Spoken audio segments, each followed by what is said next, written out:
Hello, and thank you for being with me again. This week, this Sunday, we're focusing on the part of Matthew's Gospel when Jesus tells us not to be afraid. He repeats this a number of times within a short passage and tells us just how much we're loved by God.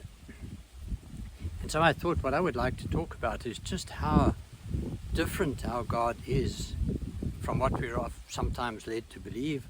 What we often believe is what he's really like. And we can begin actually even way back from the beginning when we talk about, for the Christians, the Jews and the Muslims, that Abraham is our father in faith. And we see that God does not choose perfect people. God works with us with our imperfections.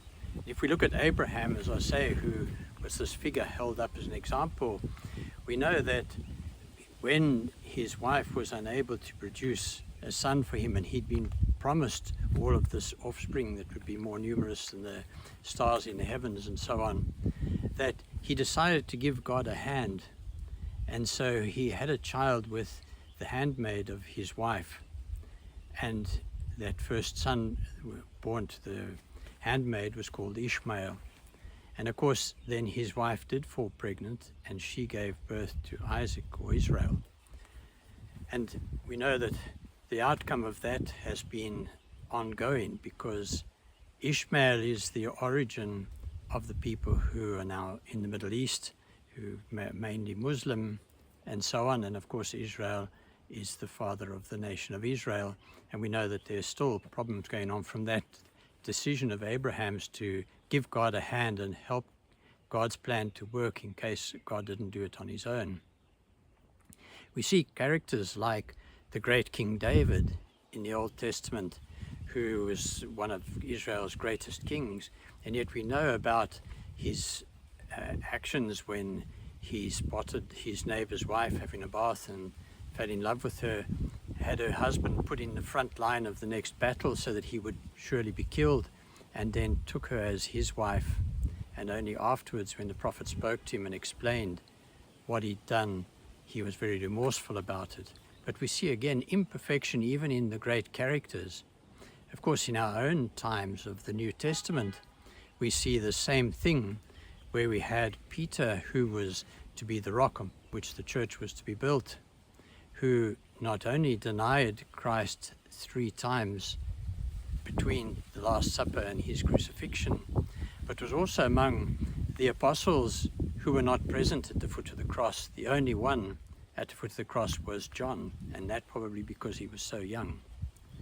And so all the others who founded the church, got it going and so on once the Holy Spirit entered them, were also not perfect, and also at a time of crisis were found wanting. And yet God continues with his people. God continues to care for his people and understand our shortcomings, understand our humanity because he created it, and to treat us like a doting parent. As Jesus was saying, do not be afraid. So do not be afraid of God. He loves you so that every hair on your head has been counted. So in other words, he's like a doting parent that can't take enough care of you. And as I say, when we look at how he deals with us, it's so different from our way of dealing with people who cross our paths, who go contrary to what we want. Because we talk about justice as if it were the ultimate, and yet God treats us with much more than justice. God treats us with mercy and compassion. Because you see, if he treated us simply with justice, well, justice would say, if I use the gifts that God gives me against his purpose, well, according to justice, he would have every right to take those gifts from me. And yet he doesn't. Even if I speak badly of him, even if I go against his will, whatever I do, he allows me to use those gifts that he has given me. He doesn't take them back because he loves me.